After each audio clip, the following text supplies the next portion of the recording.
And welcome to the Intrinsically Ordered podcast. And today we are joined by Evelyn from Leave, Laugh, Love. Yes. In my head, I was like, wait, did I get the first word right? I did. And of course, Phineas. Say hi to the show. Hopefully we got some sniffs there. And Evelyn, what are we going to be talking about today? Today we are going to be diving into the wonderful world of Newman Guide schools. And is this something that you are familiar with by chance? Oh yeah, I attended Franciscan, so like top of the Newman Guide. My youth minister growing up acted like it was actually the only Newman Guide school that existed. So in my mind, it's like the cream of the crop. Cream of the crop. A little bit too liberal for the rest of the colleges. Trads, yeah. For the trads. And explaining the Newman Guide is like, I call it adult babysitting for Catholic parents. How big is this list, and how do they decide who gets to be on this list? It's like 12 schools now, right? Something like that, yeah. Something in that area. And there's very, very specific criteria. And you can have either, I think it's a gold and silver. I don't think there's a bronze. I could be wrong. But they go through the criteria, and there's like gold tier and silver tier on all the different things. So it's like if you have 100% Catholic staff and faculty, then that's like gold tier. But if you have like, I don't know, 75 or something like that, that's silver tier, and that's like the minimum. So imagine not hiring Catholics. Yeah. That's ugh. And then like number of daily masses you have per day. Gold tier is like no visitation between the different sex dorms. But silver tier is like supervised, open door, limited hour visitation. Yes. So lots of things like that. There's restrictions around like the kinds of speakers you can have come on campus, which I personally found super fascinating when we had Jordan Peterson come and talk. And he was not really actually meeting the Newman Guide criteria, but he says the right things though. But he says conservative enough conservative things. Somehow we go from like Nietzsche, Russian literature, pharmacology, right to trans people are bad. Exactly. Kind of, it's obviously just he's just connecting the dots. I can't blame him. Exactly. So yeah.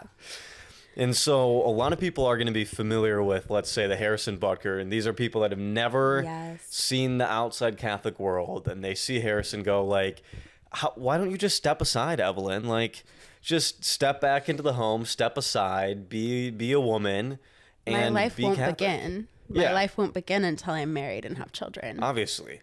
And then people go, that's crazy for him to say. And then remember you and I and a few others in a group chat, we're like, he's not even getting gold tier on this college list. No. Like, this isn't even up there. No. Tell us a little bit more about the college, or what he said, and the college that he was at.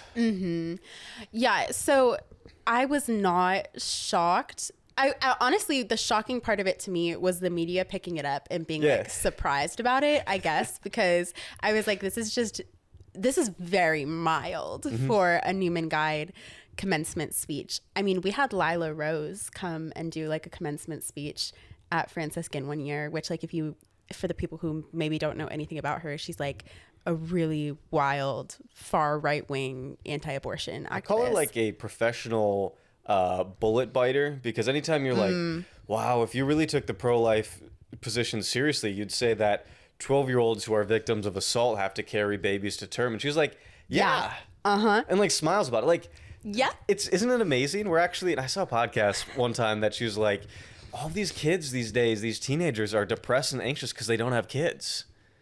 Like, actually everything that you would like make a joke about, like the extremes of the anti-abortion industry or field, she would actually just like agree with a smile on her face. 100%. 16-year-olds should be having children. And so Harrison Butker he got famous off of one documentary where it turns out that this random kicker goes to the Latin Mass, which is not your average Catholic Mass down the street that's in English, whatever.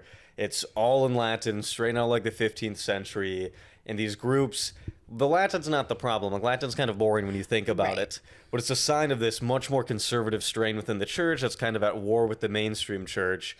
And he's not like crazy holy. He's not like known for like grace maxing. He's just famous and says the right things. And they're like, famous person on our side. Everybody's got to know that cool NFL people hate women, hate gay people, hate anybody outside of the group. That's awesome, right? Oh yeah, it's great. We do love a good public figure who checks the boxes for appearing semi-Catholic. Yeah, so they had him come speak. Oh, and we got Phineas back. Hello, friend. If you're just listening to this, Phineas is the dog that keeps sitting on the couch here. Yes. But if you're watching, obviously you've seen Phineas here. Welcome back, Phineas. That's some good commentary. Clip that. Chat, clip that. He came and said these, like, you know, just very mild conservative talking points. Yes. I don't want to say mild to like discount how outrageous they are, but they're mild for this world. Yeah. In the Overton window, they're towards the end, but if you zoom in on the right end of the Overton window, he's not close to the end. Yeah, for sure. Because he said what? That your life doesn't start until you have kids. But obviously his career started before he had kids. But it's just, for sure. It's just females' careers don't start until they have kids, as we know. Well, and it's just like not a career. Like we just shouldn't have careers. Like the entire point of going, and honestly, I think this was a pretty common sentiment, even at Franciscan, which is we can call one of the more liberal. Yes. It's just more charismatic. It's not like liberal in a political way. Yeah. But they got like the synthesizer and electric piano versus a scola and a giant cathedral. Yeah. It's almost trickier because it looks more modern. It looks more like with the times. Like it's a little trendier. Yeah. It's a little more hip, but it's the same conservative underlying narratives. But this concept of like women go to college primarily to like meet a husband, I think is fairly common in the Newman Guide world. As I say, you go to get your MRS degree. Oh, 100%. And so I went to John Paul, the great Catholic university, which is in California. We only had 160 students. So it was like small within the small world because Franciscan's, what, a few thousand? I want to say it was like 2,000 maybe. And I think Benedictine, which is where Butker spoke, is about the same, two-ish thousand. Yeah. Versus where I went was 160 total. Wildly small. And so all of the problems were like amplified, and they purposefully keep the school small so that they can keep track of everybody. Oh, because when you have 2,000 students, not that you guys didn't have like a police state, but it's a little bit easier to slide in between the cracks versus where I was. It's like, no, you're not getting away with anything here. Yeah, I managed to fly under the radar for a minute before I got found out. You see, I stopped going to daily mass on campus, and that same week I had 4 or 5 faculty members randomly stop me between classes and be like, oh, how's mass been going? And it's all on the same day. Like, it's not just, hey, we haven't been seeing you, and it's been like a few weeks. Like, gosh, I can't remember where Cade's been. It's like, you stopped going, and you haven't been in a few days, and 4 people talked to you on the same day about it. It's like, I feel like there's a memo here that something wild. Got sent out. Because for me, like when I stopped going to mass, I lived in a campus apartment with another friend who had also left the church, and then one other girl who was like very, very franny still. Yes. And we would just like get around it. I mean, because Steubenville also has like 1 million Catholic parishes. So she'd be like, oh, when are you guys going to mass? And we're like, oh, like we went to Holy Rosary, like in the corner of Wintersville. And yeah, we went at like 8. You were asleep, I think. So don't worry about it. And that's how we kind of like skirted around the question. Remember where I went, there's a few other parishes, but there weren't enough that you could just go to any random one. Yeah. And the students, and so you didn't have to go on campus, but they kept track of who went to what parishes, because anytime you went to the local parish a few miles away, you see 8 other people, and then you have one of the student life people, aka professional paid snitches. Same thing going down to the Latin Mass. They would carpool, and more people in a car than a police officer might be happy with, depending on the day. But we're getting to the Latin Mass. We're saving souls. We're doing our Latin. We're going to hear crazy sermons about how VR is going to send you to hell or whatever. But get your mass in. It's just going to be reported and tabulated in the back end. I actually used to go to the Latin Mass parish in Steubenville for a while, but then our bishop like shut it down. So, but yeah, we used to do the same thing. Like dangerous carpooling. Yeah. In these schools, I think for the audience listening, when most people look for a college, they're looking at the academics. Like, does this have my degree field? Are they reputable in their field? Like, if you go to a law school, you want to figure out where the rankings are. Yeah. Like, how high up are we going to be? Or a lot of times people consider then, like, the social life. Like, are there clubs that I want? The types of people, the outdoor activities, the parties, whatever it is. In these Newman Guide colleges, it's just like the race to the bottom of who can be the most Catholic. Like, who can throw out academics the most and just do grace maxing. Like, can we add more daily masses? Can we add more daily rosaries? Can we brag about Wyoming Catholic College always brags about the fact that they're near the top of the most hateful queer campuses. And it's like a list of what is your kid going to be safe out at college if they're queer? And the answer at Wyoming Catholic College is like, no. And they're like, yay! We won the bigotry list. They might go missing in the woods. Yeah. It's not funny. But no, Franciscan, when they ended up on the list, I like wish I could remember the name, but like that, like, least LGBT friendly list. Oh, Campus Pride is the website. They like wrote an article about it, and they were like, well, like, actually this is the best place a queer person could be because we're gonna fix them. Yes. Like, what do you mean? Like, all the gays should come here. We have conversion therapy in our wellness center. Yeah, it's instead of like your local pride group on campus or getting lattes after drag brunch. In this case, it's like in the workout gym. You can just go to the conversion therapy sauna in the back. No, literally. Vibes. Like, unfortunately, that's actually very accurate. I think that's kind of, I guess where like the Franciscan being slightly more liberal thing is too, because I think, at least from my understanding, like the vibes for you would have been like, you just don't talk about being gay. Yeah. But at Franciscan, you can be like a warrior. Yes. For like the same sex attracted but celibacy lifestyle. Yeah. So I think that's like definitely very prevalent on campus, and there's like a ministry for like people who are like fighting their same sex attraction. Yeah. And you get to sign away, do a privacy agreement, join the secret group. LOL. I sent Cade my contract, and he was like, did you sign this? What did you say? Did you sign this with like a Crayola crayon? Yeah, it's like, what is this contract? It was like a finger sign in like my notes app. Well, I remember after I started making YouTube videos, one of the Campus Life team members, for context, Campus Life where I was the students who were paid to do basically just inform and keep the campus Catholic enough, except it was like half the student body. It wasn't like a few people. It was a large percentage.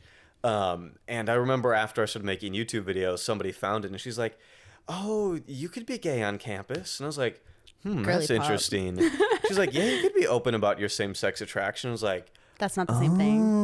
Oh. Not the same. If you admit you're a helpless damsel in distress who's just a broken piece of crap who is just ended up being attracted to the same sex, but you're not going to embrace it, you're not going to ruffle feathers, you're not going to do anything, then it's okay as long as you don't break the rules about being gay.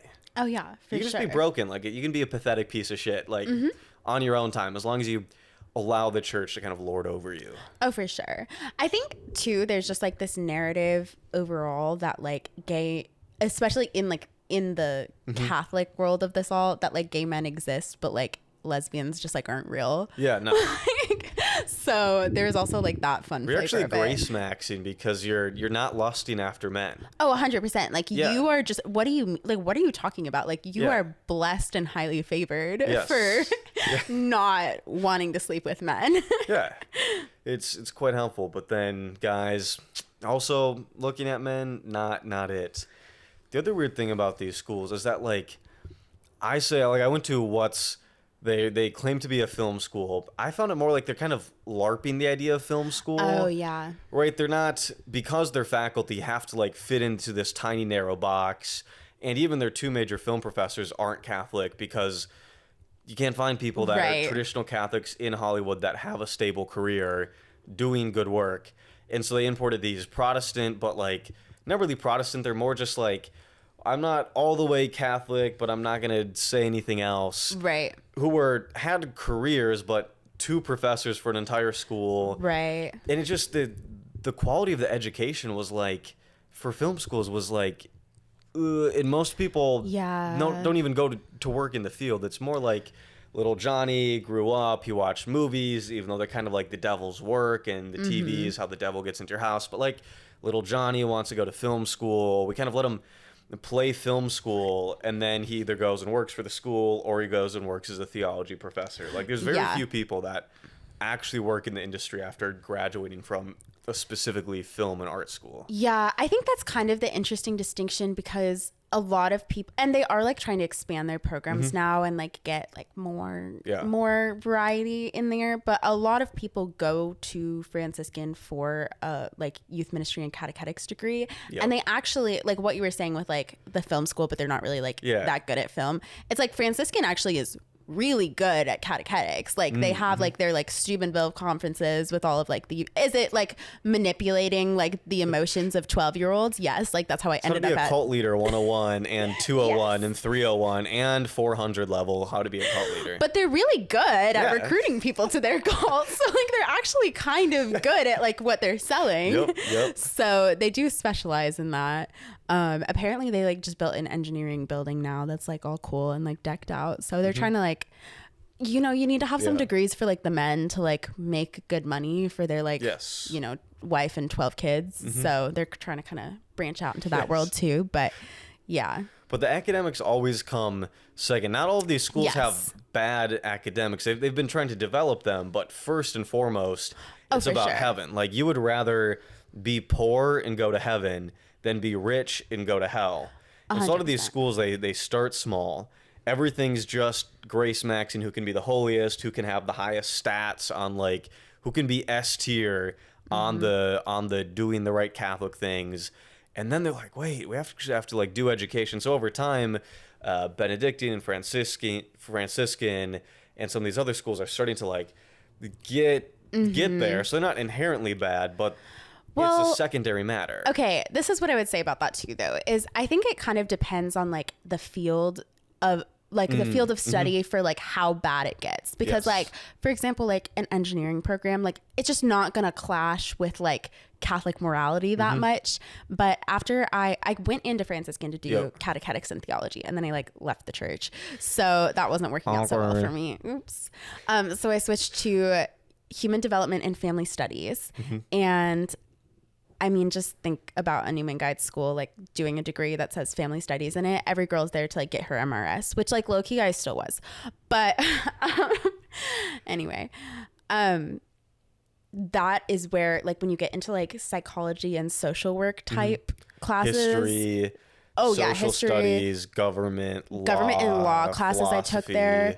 That stuff gets really messy really fast and like really anti-academic really fast, especially in like social work psychology world, because there's like chapters of text. Either we're like getting textbooks that like we have to like specifically buy from Franciscan because like actually even Amazon, the cesspool that it is, refuses to sell them because they're like that much of a hate speech. Jeff Bezos, the ultimate capitalist, won't even sell your book. It's probably a sign that if Jeff's foregoing money to kick you off as a platform, you probably got to think about it. Yeah. So it was either like textbooks like that you literally couldn't even buy off Amazon. Yep. Or like they were textbooks, but they were like, don't read chapter 6 under any circumstances because it has a really warped view of human sexuality. Yeah.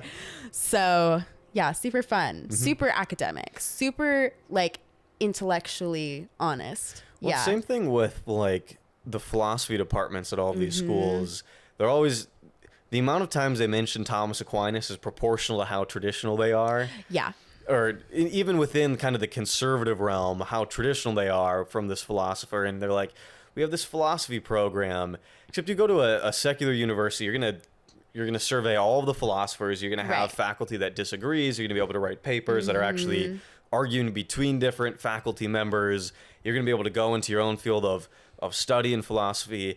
And philosophy in these schools is more like memorized word science. Yes. Where you're just trying to remember the concepts enough to argue about them. Yes. But you can't come to the wrong conclusions because they're playing word science, not actually honestly investigating things. Yeah. Same thing with theology. A lot of universities might have theology, which is more or less like comparative religion or figuring out the teachings of different churches, but in the Newman Guide colleges, it's just memorize the facts, memorize the Catholic teaching and how to defend it. Yes. And you're off to the races. Yeah. I feel really lucky that I went to like such a good high school and took like, I always like credit like that I took like a 2-year like AP research, AP seminar class where we like learned critical examination of texts, because I was still like super, super Catholic then, but then I got to Franciscan and I got into some of these classes and it started to make me go like, wait a damn minute. Like the higher level you get in like the world of like knowing Catholic stuff, it is memorization, and it's like a complete refusal to like critically interrogate a text. Well, that's the thing that struck me, because I went to a top ranked public high school in Minnesota. Like on our AP exams, we were top in the nation. Yeah. And so I took all these AP classes and they were at a liberal high school. And by liberal just means they don't form an opinion and don't tell you what to think. Like even in a wildly liberal area, like it wasn't sashaying drag queens around between halls. And even in like AP Euro, it wasn't burn the church down effect. We had like really nuanced discussions around things, because when you don't have a preconceived notion, you just investigate, and there's good things and there are bad things. And so I learned how to do pretty well in academics, and then going off to these colleges, they're filled with homeschoolers that have never learned how to do school. It's not that you have to, the only way to be smart is through public education, but that school and test taking and essays are a skill. Yes. Like how to study for a test is a skill. And I think that like a lot of people who choose to homeschool like do so because they have very preconceived notions about like what their children should learn, whereas like they don't realize that what public school for the most part, or at least in our experiences, was teaching is like how to learn, like how to just like evaluate a variety of sources and a variety of information.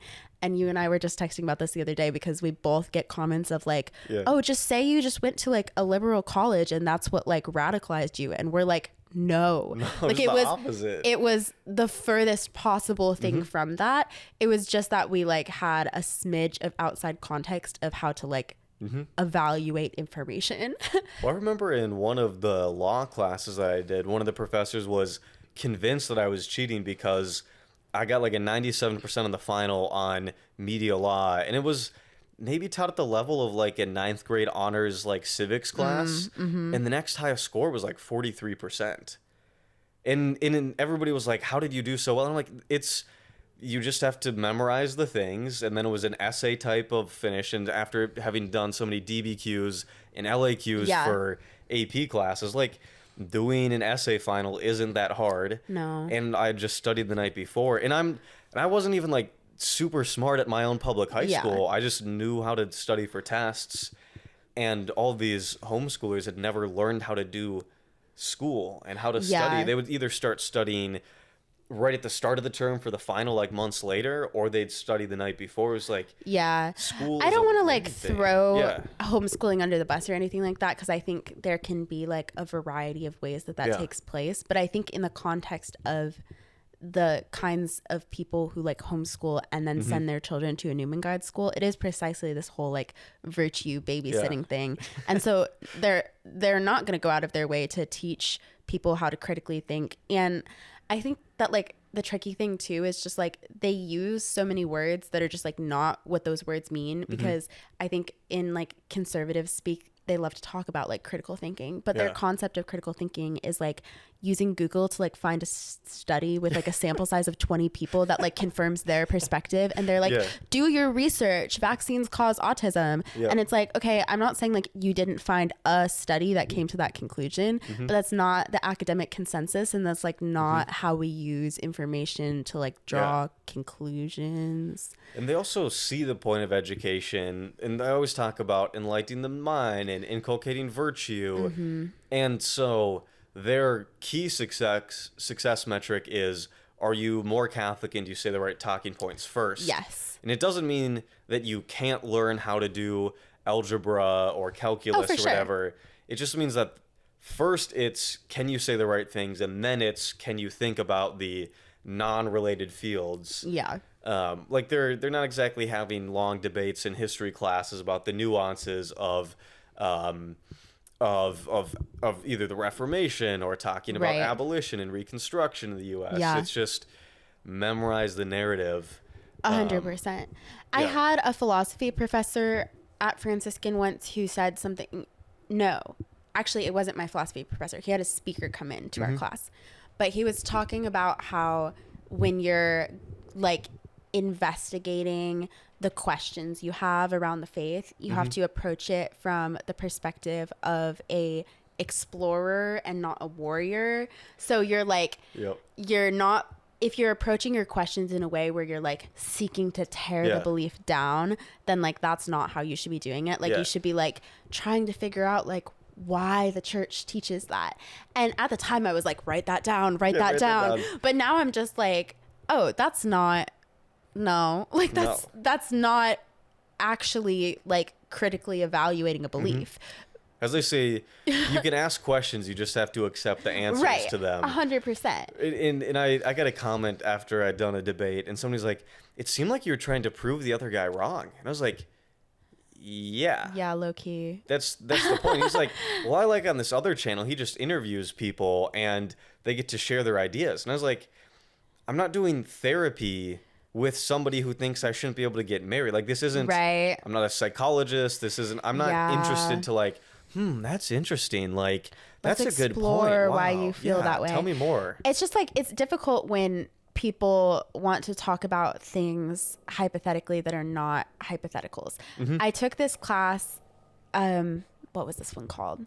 Life Issues, Marriage, and the Family. Oh, real banger. I already know just from the name of the class. So good.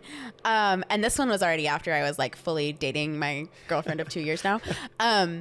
And so that was a super, fun experience. But they were talking about like, oh, like when you try to have these conversations with gay people about like why like gay marriage is wrong, like they get so emotional and you can't have an intellectual conversation with them. And I'm like, okay, like I get on some level, I guess like we should be able to have intellectual conversations, like that's what we do with like our podcasts and whatever. But I don't really want to like, I don't have any interest in like sitting there and being like, yes, let's discuss politely why you think I should not have rights and why you think like I actually don't exist, like what you think like lesbians which aren't death camp real. do you think that I should be sent to? Like let's explore. No, like and if like someone was saying these things about like legal, if they were saying these things about like legal implications around like regulating the Catholic faith, like they wouldn't have an intellectual conversation around that. They would like, get emotional immediately, 100%. So it's like you have to understand that you're not just being like, let's like talk about this really interesting philosophical hypothetical. Like you're talking to people who are like sitting there. Like I'm sitting there and I'm like, I would like to have rights, maybe, please. I remember on the cultures of these schools. So I visited Ave Maria, Christendom, Benedictine, and John Paul the Great. So I started my college search off just, it's got to be on the Newman Guide to start. And that's how so many people start. Like the Newman Guide isn't like, oh, like the university I'm looking at's on the guide. You start with the guide. And then you look at the colleges. And even within the colleges, there's a few on there that you're kind of like, I don't know about that one. They're kind of too woke. And by woke, I mean not hateful enough. Not even like Franciscan's good, but some of the more secular looking universities. I've been from the outside, I'm like, that's interesting that they got on the list. But as you start with the list, and we kind of talked about the administration. And when I was touring the schools, it was just like dog whistle festival because it's the kids with the parents, and the kids might care about things, right? Because the kid's going to go there. But the parents, the tour guides are just blowing their dog whistles the whole time. How many saint quotes can we bring in? How many Catholic talking points can we hit? How many statues can we point out? How many daily masses can we say? So my dad, who's not Catholic and has never been religious, he says he goes to Christmas and Easter for the snacks, as he says. When I toured, we went to Christendom, And so my dad's on campus walking around in shorts and a t-shirt because he's not on the tour. I was out on the tour. And it's just all of these kids because you have to wear a suit in Christendom. It's like in the middle of the woods with a giant church around there, and everybody's got their cigars or like LARPing this Chesterton type of vibe. And he's on campus and they're trying to like flex all of their Catholicism, and my dad's just like, aha. Yep. Then we went to lunch and like sitting at a table with all these people just ranting about different things and trying to one up each other on prayers, and my dad's like, and then the president of the university, we sat in the class.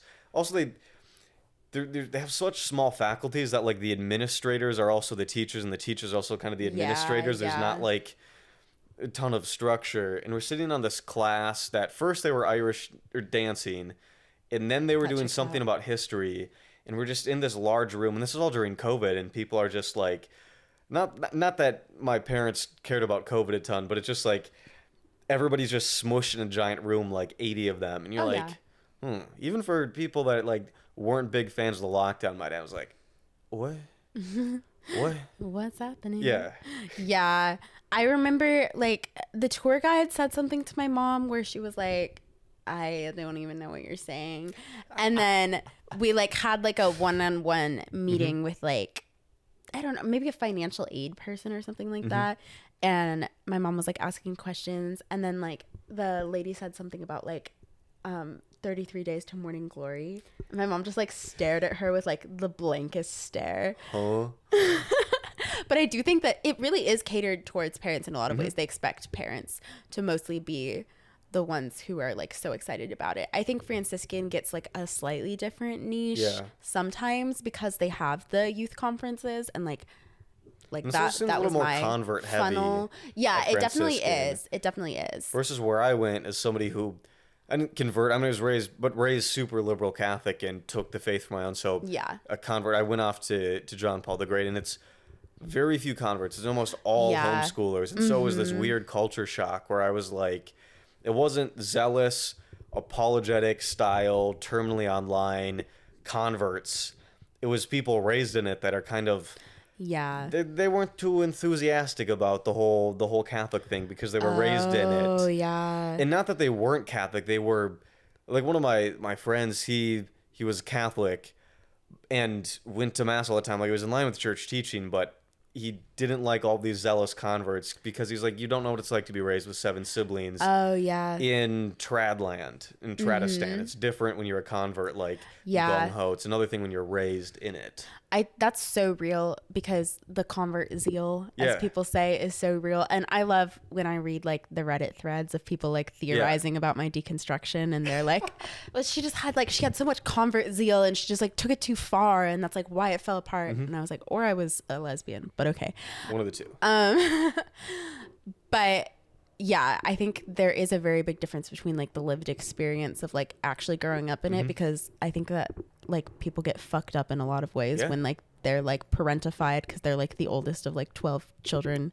And because I remember being in a secular high school, and as I became Catholic, it was like, we can criticize public education for this, and we can criticize liberal culture for this, and we can criticize the sexual revolution for this. And you kind of get to like sit in the fruits of an enlightened society and then be like, oh, there's like problems here. And then in your head you cook up like Catholicism is like, well, if we just prayed the rosary, we'd have no broken families, we'd have no addiction, we'd have no depression, we'd have perfect virtue, we'd have people going to heaven, everything would be fine. And so it's easy to like cook up the hypothetical. And then when I went off to college, for the first time I was like, And I remember thinking one day, I was like, maybe I do want to send my kids to not like, maybe I don't want to homeschool them. Yeah. Like maybe like because you actually start to interact with people who like were raised in that. And it's all of these, especially kids raised by their mother when the mom wasn't allowed to have really any education to begin with. She might have completed high school. And not that to be a good mother, you have to have a degree, but to teach well and do academics, like you can only teach to kind of the level that you're at. And especially when it's one mom, and like my roommate had 12, 13 siblings, whatever it was. And you can't one teacher teaching 12 kids, all of different ages, they don't get the same education, even as a decent private or public school. I think, and that's just like where I think like exactly what you were saying about how the faith really appeals in a way of like solving a lot of these problems. And so it is very easy to get very excited about it when you're outside of that. Like, because we have like oddly similar backstories, but I was also raised like nominally Catholic, so not a convert but also kind of a convert because I was like way more into it than my family. And like I just grew up in a super dysfunctional, like fucked up family. And so then when I'm going to like youth group on Sundays and they're like, well, all of the suffering in this world is just because like people haven't like accepted Christ into their hearts. And I'm like, you're so right. Like my parents only go to mass on Christmas and Easter. Like that's why my family sucks. I'm gonna do this like so well. But then you like get to like something like Newman Guide College and you see like the realities of people who grew up in that. You're like, oh, this actually has all of its own problems. Like there's just no utopia, but they really like to sell it as a utopia. It's the whole like shiny, happy people. Like we're going to pretend it's so anything beautiful. That's broken is just because they didn't do it right. Oh, right. 100%. Right? If somebody is mean or somebody's draconian, like whatever it is, any failing isn't the actual system. It's not, of course, it's not Catholicism. It's the lack of Catholicism. And so it becomes this unfalsifiable, unrealized, theoretical that anything bad is just defined in contrast to it, because as we know, evil's just the lack of goodness, right? Evil doesn't have ontology, as we know, and so you just have to be good enough and do more Jesus. In moving into like we've talked about the administration, the general theory, but the student body, kind of what we're talking about. It's a weird world, especially with 160 students, where you have to live, well, first we had to live on campus, but on campus, they didn't really have a campus. We had about 50% of the apartments at this random apartment complex. And so it was like half cult school, half random people in San Diego. And I don't know what the people thought. And so we had to live there, but then there was rules around who you could have over and what you could do in dorms, and the school had the right to get in, but then it's not because of the landlords, it was because of the school. So it's like this weird, like from a legal perspective, a wild thing, but it's gossip circle times 5,000 because not that secular people gossip and are mean in high school. Oh, for sure. But it's kind of judging based off of arbitrary things, and somebody's like, I'm judging you for that, and then it's kind of like, whatever, I don't care about your value system. But in Catholic circles, you have the gossip, you have the lines and like what's objectively good or bad. And so in a secular high school and there's a rumor that somebody's gay, they can just come out and be like, yeah, I don't care. In Catholic circles, it's like everybody's got this list that they're trying to decipher how Catholic you are according to their 20-point checklist, and you not matching something isn't just an issue with the checklist, it's an issue with you, and everybody's on the same checklist, so everybody's at the same, like, we're gonna judge people for different things. It's wild that like even I can only imagine like the police state of a school as small as yours, because I do think like people can fly under the radar at Franciscan. There's also like they have like a commuter discount, so there's like people who like go to Franciscan just because like they live in Steubenville and it's like affordable, and that's like whatever. But I think like they can manage to fly under the radar. It's when you get involved. So it's like it's when you're like really in it and then you leave.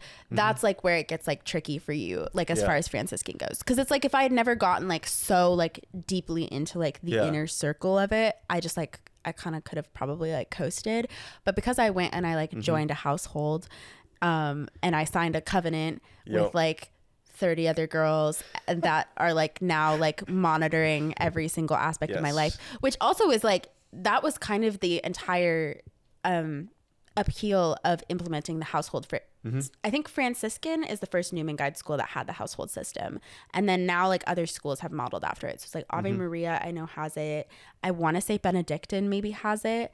So it's like, yeah, we had a similar-ish thing that came online, I think 3-ish years ago, and they've been ramping it up, but it's not quite as formal, but they like the name of households and that idea. Yeah. So like the entire point of it is to have like a smaller group of people monitoring each other because it's within like a larger context where it's like harder to get into everyone's lives. So you have like the coordinator who is like reporting to like a member of the faculty, like everything that's going on with everyone in household. And if you're not showing up to your 5 weekly commitments of like 6:30 a.m. mass and like 10 p.m. rosary and like 9 p.m. business meeting and sisterhood night and Lord's Day.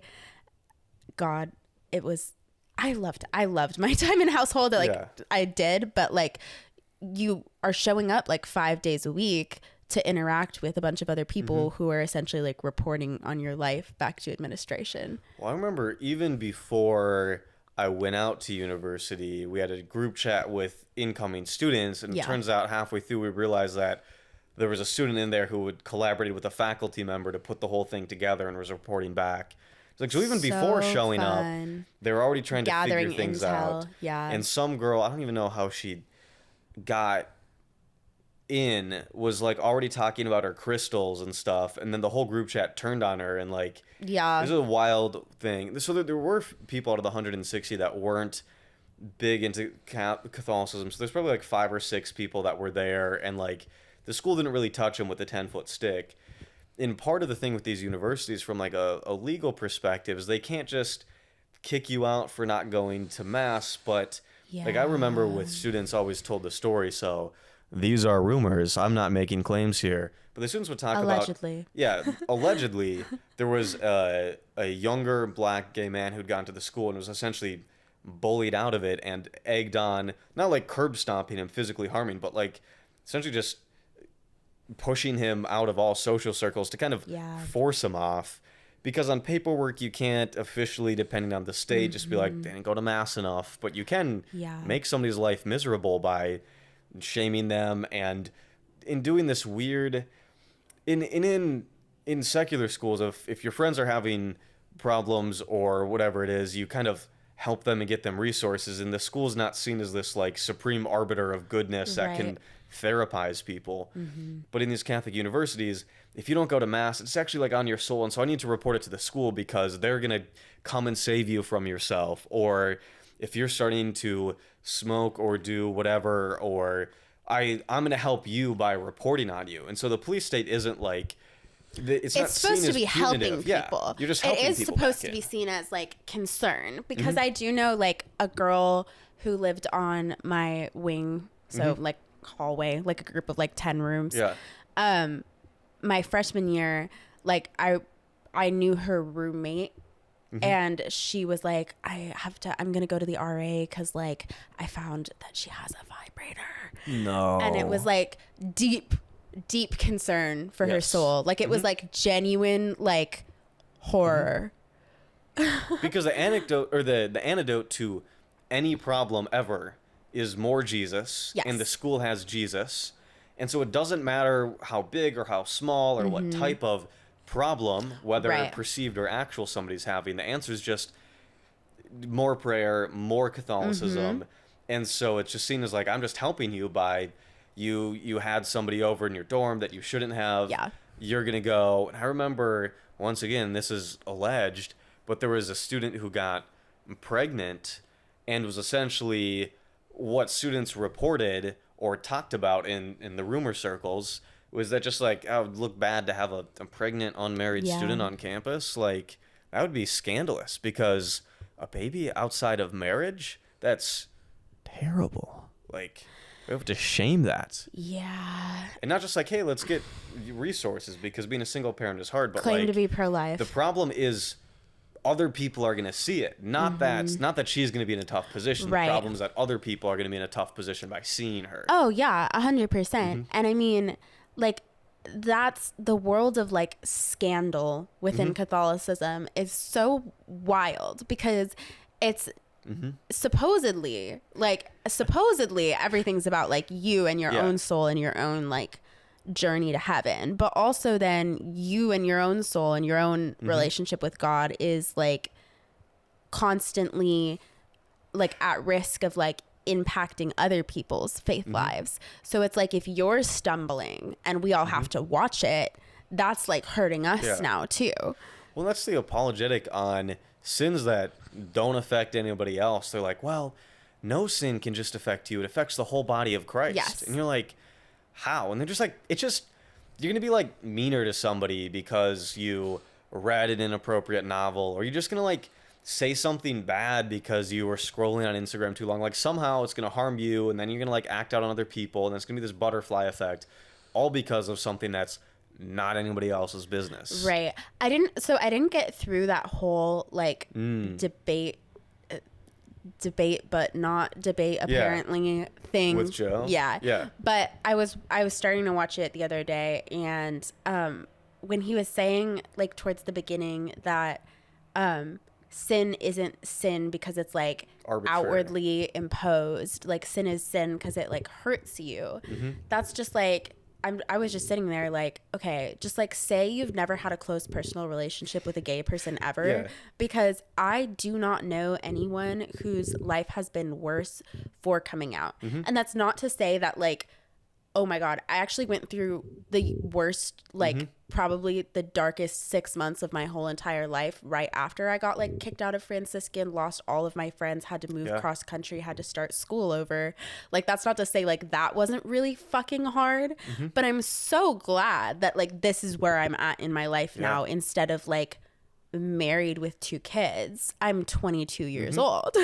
I'm actually like so happy to be living in Los Angeles instead. Well, that's because Joe's point is like, well, I would get that you'd have this immediate rush of good emotions. He used the example, and for people listening, I had a debate on natural law and being gay with a prominent Catholic apologist, and he's like, well, yeah, if he used the example like you're driving on the highway and you go off-road off the GPS, you're going to feel free because you're not following the GPS.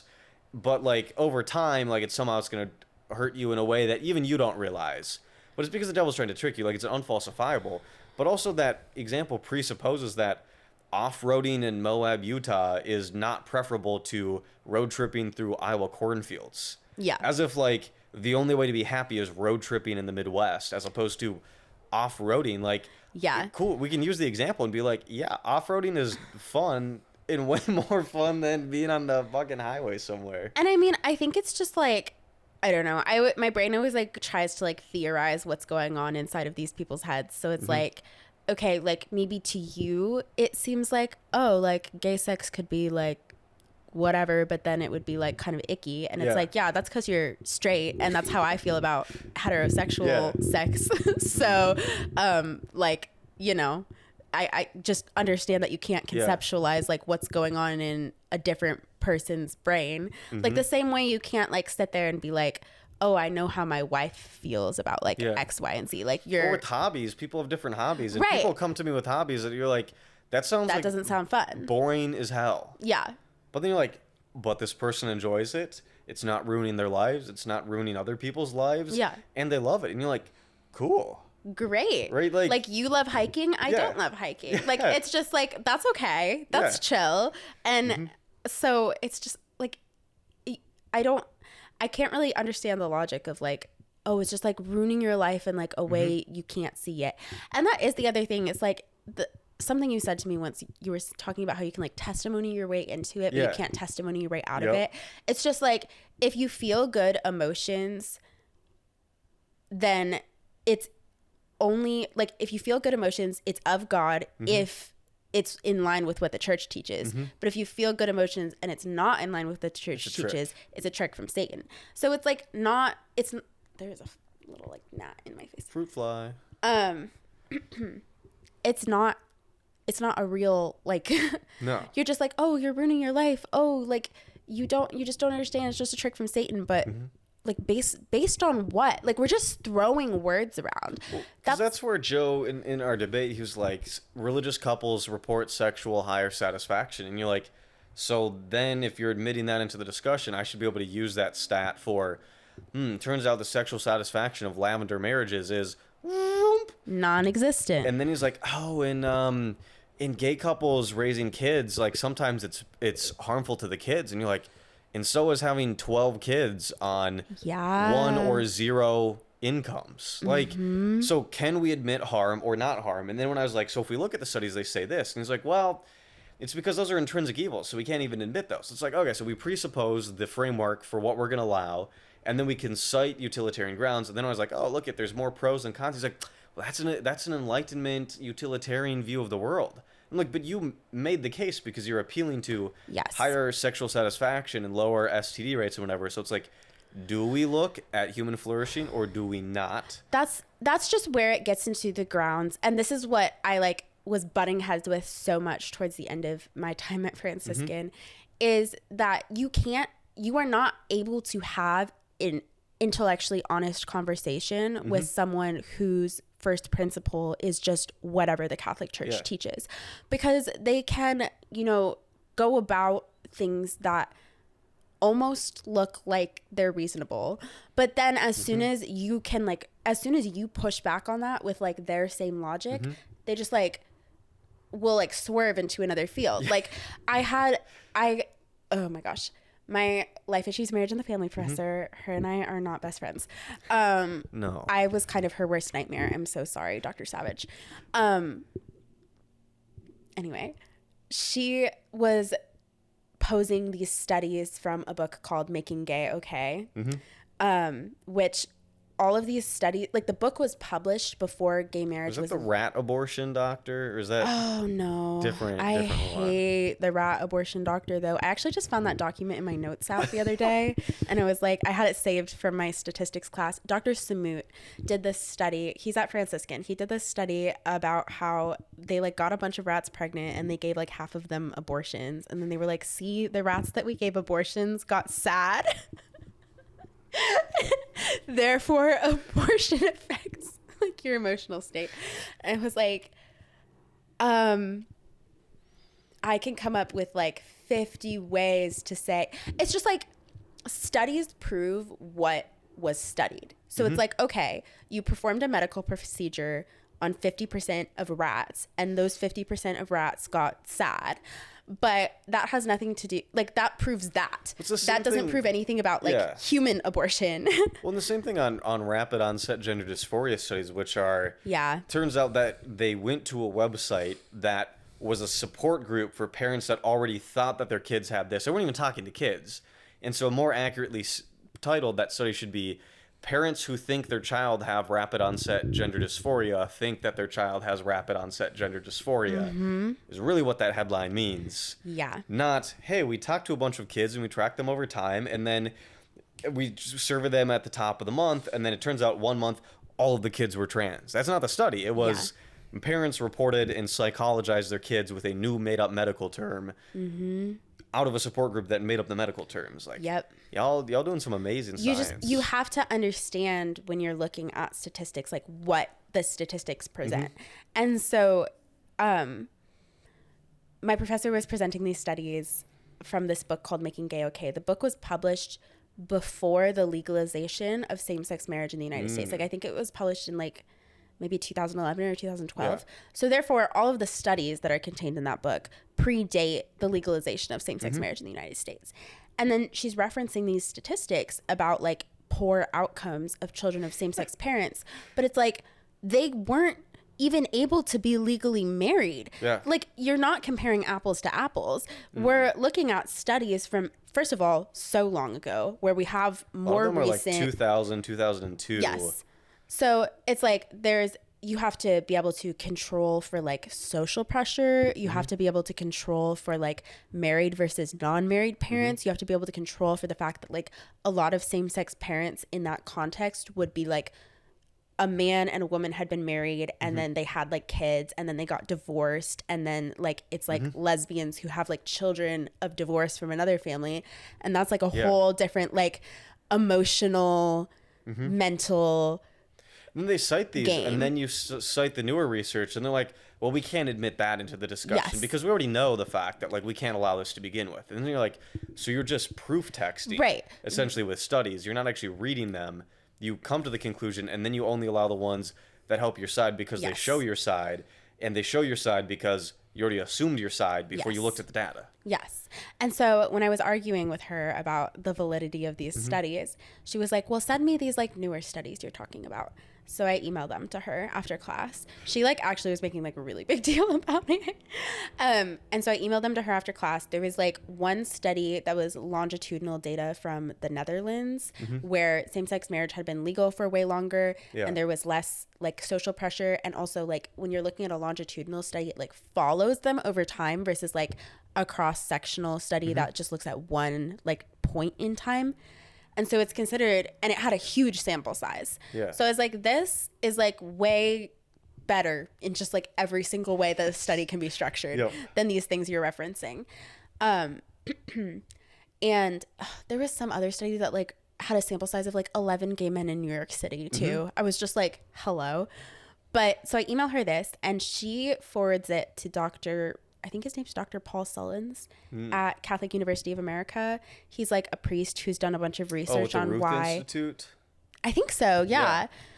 So she like basically terrible studies. didn't know what to do with like the study that I sent her. So she like forwards it to Dr. Paul Sullins, and he is looking at like the study, and he emails her back like, Tell Evelyn she should look into going to grad school because she thinks very intellectually, but also here are all the reasons why she's wrong.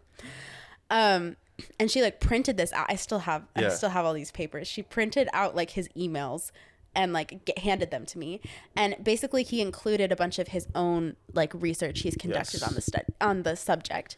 And so I'm like, I go home. Veronica and I are sitting on her bed in Steubenville, and we're just like tearing these studies apart. We're like, because one of the things he said was like, oh, the Netherlands study uses census data. But then I'm like picking apart like Dr. Paul Sullins' research, and he references census data in one of his studies. And I'm like, is that admissible or is it not admissible? It's just like they just make up these parameters to try to discount anything. Well, and every sociological study is going to have issues. Like you 100%. And so they're all going to have downsides. They're all going to have selection bias. They're all going to have different sample sizes. They're all going to have different metrics that they're looking at for success. They're going to have different analyses. They're going to have different conditions. And so you go, cool, all these are going to have some different downsides. So let's look at the full picture of data. Right. And then you're like, oh, this datum says this, and that datum says this. And then you go, and all this data together leans in this direction. Right. And then they're like, well, you know, a lot of these pro-queer studies suffer because they recruit participants from pro-queer organizations. And then you look at their studies, and it's like, crazy witch-burning anti-gay club USA did a study.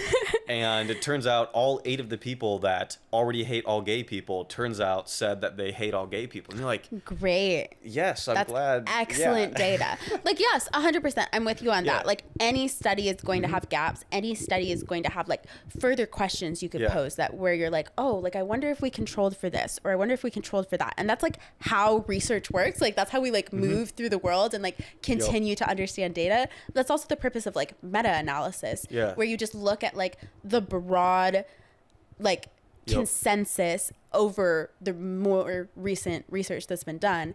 And it's just like, if you're discounting like meta-analyses on the topic because they just don't lean the way you want them to. Because they're done by activists. And luckily the Catholics are so enlightened that they don't fall prey to their own preconceptions. Oh, for sure. Of course. And that's like the thing with what you were saying about the rat abortions before. Like they're like, oh, we can't trust any of these studies done by like the American Psychological Association because they're all liberal and whatever. But what they're willing to admit is like a study performed by one random professor at Franciscan University on rats. Like why is that more accurate data? Like you're doing the exact same thing. Well, that's where when we were debating Michael Knowles, he would cite studies which I'm sitting on the outside like wanting to jump in because I knew they were bad. And then anytime he brought up a counter example, it's like, well, we can't trust them because they have this bias. And you're like, oh, and like the cast reviewer was perfectly independent of everything. Wait, she wasn't. Like Right. It's almost, and even in my Heschmeyer debate, like one of his responses, I'd quoted Cornell's What We Know, which has 76 studies on just this issue of gay parenting. He's like, the guy who ran it's trying to justify his homosexual lifestyle. And you're like, you don't think a Catholic priest from Catholic University of America is going to be like, oh shit, I'm going to lose my job if I come out with the wrong conclusions. And then he's like, and these different issues here and different issues here. And then Joe cites a counterexample of, he's like, this random study from 2000 said that kids after a parent dies, they do worse if the father dies, but not as bad if the mother dies. And so we know mothers and fathers are different, which means that we can't have two mothers and two fathers. And you're like, huh? If they do, okay, I don't know what this random study is, but if they theoretically do worse if the mother dies, then if the father dies, they do worse. Oh, they do worse if the father dies. So if they do worse if the father dies, then like, why would two fathers not be like if dads are important, why not have two of them? Right. Why not have three of them if we're trying to push the right? In back into the issue of the Newman Guide colleges, it's funny getting there, and it's kids are trying to navigate like the world for the first time on their own, but the friend groups are trying to enforce. And there's like memes on the internet of people like doing edgy things, but it's just normal things that you do in like middle school. And I just remember in college, people were like having a sip of alcohol, like they were being so subversive. And you're like, meh. Or they'd be like, I watched an R-rated movie at our dorms last night. And you're like, an R-rated movie? I actually got like so scandalized when my college boyfriend watched some horror. I think it was like The Exorcist in his dorm. I like came in with holy water. I was like, sir, we cannot be behaving like this. Don't do this. When our film professor, he always got in trouble with the university president because of the parents, because he would recommend movies for kids to watch as part of, turns out at a film school, you got to watch films, right? Like it turns out, and he's not having us watch like, it wasn't like crazy movies out there. Like even, like they're pretty conservative, but they would have some non-Catholic elements in them. They perfectly wouldn't be just a bunch of nuns walking around for an hour and a half in a monastery. They would have like action sequences and stuff. And it was always this like negotiation of like what's allowed, what's not allowed, and then how do you justify it? Because another element of these Newman Guide schools is they love the Great Books program, which is just like some old books that aren't specifically Catholic, but they think like, well, actually the story of the Odyssey is in the Iliad. They're actually super Catholic. And I remember reading them and I was like, super interesting. How is this Catholic? We're talking about slaughtering a bunch of prostitutes. We're talking about leaving wives behind. We're talking about orgies. We're talking about killing people. Like it's not Catholic, but it's because it's old. Right. And old is conservative because if we look at the timeline up until 1960s, everything perfectly conservative. Oh, for 1960 directly downhill. So if we extrapolate backwards, and actually ancient Greek poetry based. 100%. I remember taking lyric and dramatic voices, and like we would read this, like random like ancient poetry, and we would have to like go out of our way to like have deep conversations about why like the theories that this person was gay are like wrong. This is actually a very heterosexual poem. We would not study gay poetry at our good Catholic university. Yeah. Like, okay. And they just think that if these kids read these 20-ish books, they'll just be like enlightened. I wrote the most BS essay ever about how like the love of it was a Shakespeare poem. The love of Shakespeare for his mistress is like Christ's love for the church. And it was like I knew what I was writing was bullshit. And I got such a good fucking grade on that essay because if you just like say it's like, if you say anything is like Christ's love for the church, like gold star. Yeah, right to the front of the line, A+. And so it was weird in these classes. And I remember, to be an accredited college, you have to have like some sort of STEM program. Yeah. In ours, because they didn't have any faculty at all related to STEM, because it was just entertainment and business, it was like essentially like a theory of science type of class. You weren't actually like memorizing like the layers of the Earth's crust or the stratosphere versus whatever, or organic chemistry. It was kind of like epistemology of science. And so you kind of like like, how could we know? And it's just like, this is what the STEM credit is really just philosophy. And then we took logic from this, I think it was a Chaldean priest, just clearly hated everybody. And at first we thought it was like a shtick, right? Like, oh, the hard ass professor who like pushes people but like really cares. And then we kind of got in a few weeks and was like, oh no, he just straight up hates everyone but has to do it because he also taught us. It was just like the weirdest ragtag group of professors, because your sample size of people that you can select, because if you select the wrong people that might be good in their field but not Catholic enough, then your rating's going to go down on the chart. And then you're not going to be able to like flex all of these things. It's a weird world of... And then at my college, I remember I was talking to... I call him the Catholic Gestapo, and he just like knew all of these facts about me off the top of my head that was not... I couldn't name those about my friends, and he's just like naming them off, and I'm like, damn, these people gotta have files and everything. And he's like, oh yeah, we love to involve parents in like discussions around what their kids. And hopefully they're not like breaking FERPA laws, but FERPA really only applies to grades. It doesn't apply to, Johnny's hasn't been at mass the past 2 weekends. 100%. He's committed a mortal sin and might go to hell, or Johnny's doing whatever. And one of our student body like representatives had to resign. I think he left the university because he was caught drinking in college. Can you believe that? And I say as somebody who doesn't drink at all, like, it's just, he had a drink. That's crazy. It was just like all of these weird people magically disappearing for random things. And you're like, yeah, where's Susie been the past few months? And you're like, Susie's gone. Yeah, Susie's out. Yeah. Rose joked the white room is where when people got either in trouble actually or informally, and they just go to the white room, and then it was like, what happens? Like, do they come back and have this weird look on their face? Do we never see them? It's like, you never know. And part of the problem with how they adjudicate things on all these campuses is you don't know how anything's going to be tried out. Like, is having sex outside of marriage, is that going to get you forgiven if you're sorry enough? Is it going to get you bullied out? Is it going to get you removed from student leadership positions? Is it going to be part of your testimony that you actually get to share next week because you're holy enough? Actually have to share now. It's like, what? How do you come up to these things? Because at a secular university, you're like, oh, you got academic issues and you have some like more criminal issues, and then there it's like, yeah, you didn't go to mass, you said the rosary backwards, like, you might be satanic. Oh, you didn't show up to Planned Parenthood last weekend to protest them. Like, no, we had, there was this professor, I'd never had him, but he started working at like the local coffee shop after he got like kicked out of being a professor at Franciscan. And I like got to chatting with him once, and he just got like removed like mid-semester because, okay, it's actually so iconic of him.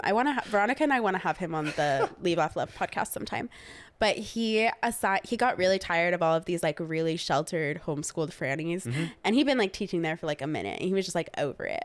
And so he assigned this poem that was like by like a gay man. It was like a gay man like love poem, but he didn't like tell them it was by a gay man, and he had them like write analyses of it.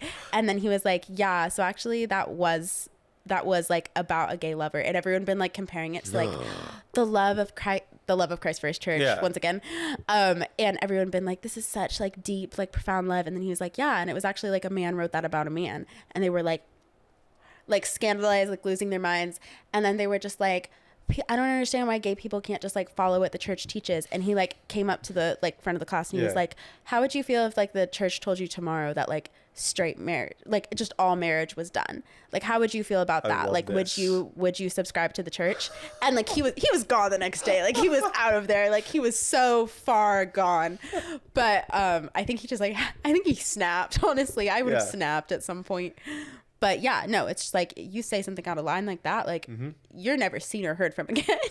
Well, and that's where if people have heard headlines of Catholic school teachers being kicked out for being gay, it's because when you go to teach at Catholic grade school or high school or college, you have to sign a morality clause, which is your list of, they can throw anything out there. Like, you can't have sex outside of marriage. You can't be seen drunk. You can't be gay. You can't say things that are anti-Catholic. You can't advocate for abortion rights. You can't, there's all of these things. And do they get prosecuted, or do people get kicked out? Sometimes. There's really only one big one, which is being gay. Or getting pregnant. Yeah, or getting pregnant. Something visible, right? You could be on your 50th marriage outside of wedlock. Oh, for sure.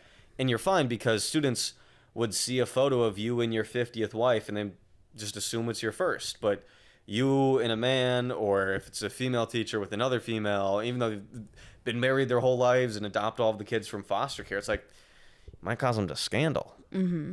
That'd be crazy. 100%. And on the last note here of leaving, I dropped out after a year for business reasons. I dropped out with a few other friends because being in college was hurting my production company. So I dropped out and then left the church. But tell us a little bit about what it was like to leave Franciscan in the middle of all of this. So I jump back and forth between saying, like, I withdrew and I got kicked out because it was kind of some weird gray area in between the two. I mean, I've been dating Cade, probably like 6 months at that point. And it's not like we were like open and public about it. But yeah, obviously that's a no. Haram. Cade had graduated also, like, right before we started dating. So she was fine. She got out. She made it out with a degree. But yeah, so that was all like very on the down low. But it got back to someone in administration, as things do. And it's just like this whole thing of like, you get so paranoid and you don't know who you can trust, even out of your like closest friends, because you're like, someone I'm sure was just like concerned for my soul. Yeah. And I'd also been posting some things on my Instagram story about like the Dear Alana podcast and how much I love the Dear Alana podcast. And that really struck a nerve with administration, because the guy who called me into his office was a personal friend of the priest who like recommended Alana. For context, this is a podcast about a young queer woman who essentially went to pseudo conversion therapy so she could become straight so that she could become a nun, and ended up tragically taking her own life. And it's a podcast. It's not radically making prescriptions about what the church can or can't do. It's just like, here's her honest story, and her sharing her story is enough to like Catholics get all up in a work, because they have blood on their hands. They do. And so yeah, the person who I was speaking to was a personal friend of the priest from the Dear Alana podcast, who like got her into conversion therapy and like convinced her not to tell her parents about it. So he was like really butthurt that I really liked the Dear Alana podcast and kept posting about it. And yeah, he basically just in a very roundabout way like threatened me if I didn't. He was just like, he didn't say anything direct, and that's why it's like so confusing. And it's exactly what you were saying, because it's like they know they have like legal implications around like what they can and can't say. Like you can't just kick someone out for being gay. Yeah, you can't write on the paper, she listened to a podcast about the suicide of a queer Catholic. Right. It's not going to hold up for them. Sorry. They have Title IX exemptions. So like we didn't even talk about that. Oh, that's Title IX is the like, you can't be a sexist piece of shit as a college. Yeah. But then if you apply, you can get out of it. Right. And so then all these colleges, they brag about the fact that they don't have to follow rules around gender equality because they've opted out and they're religious. And some of these universities go a step further where they don't accept FAFSA and federal funding, because then federal funds are attached like, hey, you can't bully the gay kids, and you can't harass women, and you can't beat up minorities, like normal things. Franciscan lost federal funding, not all federal funding, like they do still take FAFSA, but they lost like a portion of their federal funding over refusing to put a gender neutral bathroom in like an academic building, which was so funny to me because we already had a gender neutral bathroom in the church. You just wouldn't call it like a gender neutral bathroom. It's just like a single bathroom, a family bathroom, if you will. But But like Christendom doesn't accept any public funds. Right. Same thing like any Catholic college. That's one of those things where they get into like a match over like who can be even more extreme, because it's like if you don't take federal funding, you're like even more, you can do even less anything woke. you want. Yeah. Yeah. You're like, oh. And I remember after, or to go back to your story, so you're at the desk, essentially threatening like, you need to fix this up. Like, let me make you a deal you can't refuse type of Godfather situation. So it was basically like, stop posting all of this like woke shit on your social media and go to conversion therapy on campus in our wellness center, or else. But like in a very indirect way, where you're like, oh, it seems like you like the fact that you're going to graduate soon and have credits from here. And you're like, yeah.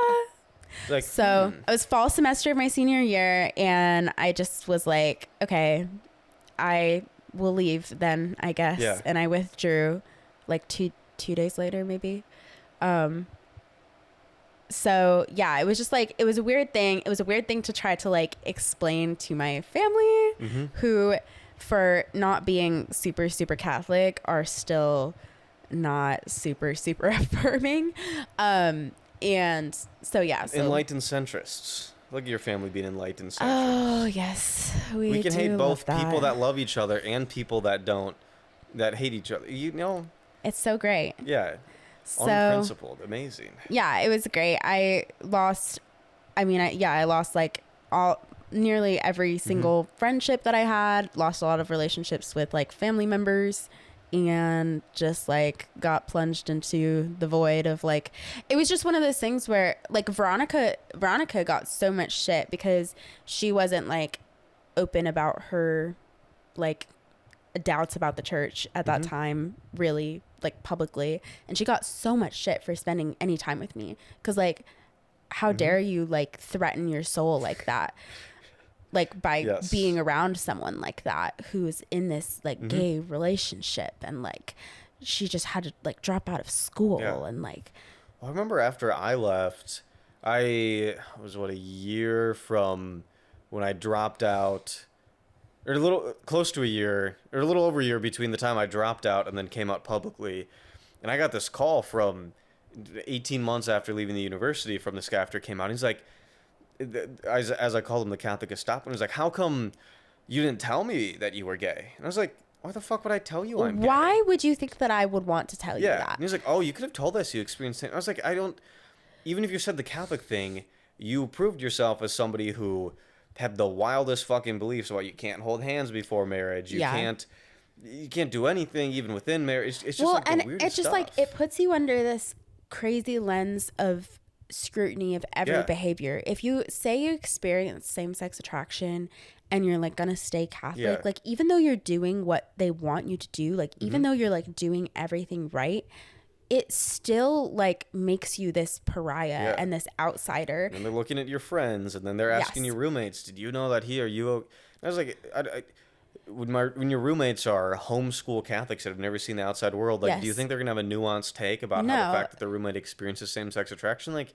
they see you as a predator immediately just for like existing. It's like, do you see every for like example, like you, like a gay man, it's like, do you see every woman as a predator because they might find you attractive? It's just like, it's wild. And it is, especially in this very sheltered world where they don't have exposure to like real queer people. It just like turns you into this like really scary, really like ticking time bomb, like might leave the church at any moment and like drag everyone else down to hell with you.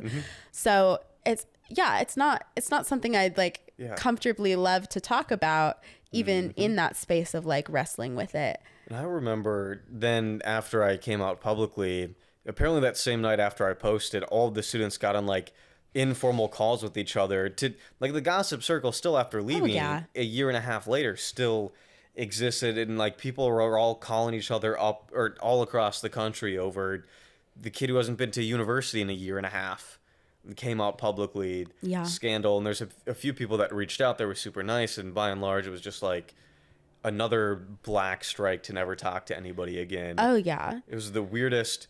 And then they're like, how did we not know? And it's like, because it turns out not every queer person you meet follows your crazy stereotypes And it's just like, turns out queer people this whole time, and you're like, those people are in the room with you the whole fucking time. Yes, that was my thing, because I knew I like kind of started to like figure things out around my sexuality like my freshman year of college. So I was sitting there through like 3.5 years of people saying the most insane, hateful bullshit about me, like to me, not knowing that they were talking to me. Like it's bizarre, like the things they're like willing to say behind closed doors, except for like, I'm in the room with you. And wild. I was still living in Steubenville when I came out. So that was a super fun experience. I started like driving to West Virginia to get my groceries. Greg's here. Hey, how's it going? Good. Phineas is besties now. We're starting to wrap up here. Oh, this is Evelyn. So this is from the group chat. Nice to meet you. Nice to meet you. Evelyn will be on the episode for Jordan Peterson. Hell yeah. So exciting. So we're just wrapping up, talking about the crazy Catholic universities that we both went to. So fun. Yeah. Well, don't let me interrupt. Awesome. Let me know when you're done, and I'll Perfect. say hi. Okay, perfect. That sounds like a plan. And so we've gone through this list of conservative Catholic universities. It's not like Notre Dame's a Catholic university. I know people always compare it to that, and it's not like that. No, it's not like these Jesuit universities that kind of like you might have to do a theology credit to graduate, and the theology credit is just comparative religion. Like my brother, he went to a Jesuit college, and his theology class was just looking at different religions' theologies, not having to like memorize the intricacies of what conditions you need to get married under what canon laws. It's just like, it's a different world. The cultures are crazy. The schools themselves focus way more on spirituality than on education. And it's these giant adult daycare facilities for spirituality. And then after you leave, they're just still like weirdly culty. I think we've, hour and 20 minutes. I think we've done the ultimate crash course. We did great. Any closing words and thoughts on these universities? If you're thinking about going to a Newman-less school, please, dear God, don't. It actually might do worse things for your faith than just attending a public school. Look at us. It both made us this did not go well for us. I'm convinced that if I went to a normal university and just went to the Newman Center and went to the local parish, I wouldn't have left, because I would have never have seen people raised in traditional Catholicism. I think like because I get that question a lot of like, oh, do you think you would have like still left the church if you didn't go to Franciscan? And it's like it's a loaded question, because it's like, who knows? And I do think like a lot of that was already kind of baked into like my high school youth ministry, which was based upon Franciscan. So it's just like Newman Guide Light. But Diet Franciscan. Diet Franciscan. Timu Franciscan. But I mean, like the extremism of it all, and like the social I mean, it's just like, if I wasn't gay, I didn't go to Franciscan, I probably would not have left the Catholic Church. It's like the combination of the extremism and just like the complete incompatibility of Catholicism and like queerness. Well, I think, and this would be a whole other discussion, when people ask me the question like, would you have stayed Catholic if you weren't gay? My answer is no, because I think being gay is what led me to the church to escape it. Well, and so I wouldn't have been there in the first place, but if I then magically was turned straight and the conversion therapy was successful, then I probably would have stayed. But I think that gets us to the end of our episode. But to your point, don't attend a Newman Guide school. Just don't. And please, dear God, do not send your teenagers to Life Teen or Steubenville conferences. This is me begging you. If you want to stay Catholic, don't go. Don't do it. I have friends that go to big universities and they have amazing Newman centers, which are just like on campus. There's kind of like the Catholic groups. And they get an amazing education and they still get their faith. And so you get to stay Catholic and get an education. Like, do that route instead of going to these insular, half-baked academic, but really spiritual institutions. Because when the cult documentary comes out one day, you will not want to have that place on your degree. It's like BYU. Like, I pray that one day it'll have like the recognition of like BYU level of cultiness. And where can people learn more about you and listen to more of your story? So we have, my friend Veronica and I both went to Franciscan, and we have our podcast, Leave, Laugh, Love. And then I'm The Life of Ev on TikTok, where I yap a lot about my own personal story. So yeah, that's where you can find me. And to make all this work possible, we got our Discord server for a whole $1 a month to talk through these issues. It's kind of like trauma dumping on people that actually know what you're talking about, is how I explain it. And then if you want to make this work possible, I'm in LA, flew out here for a unnamed debate, got to film out here thanks to your guys' support on Patreon that makes all of this possible. So cannot thank you all enough. And we'll see you in the next episode.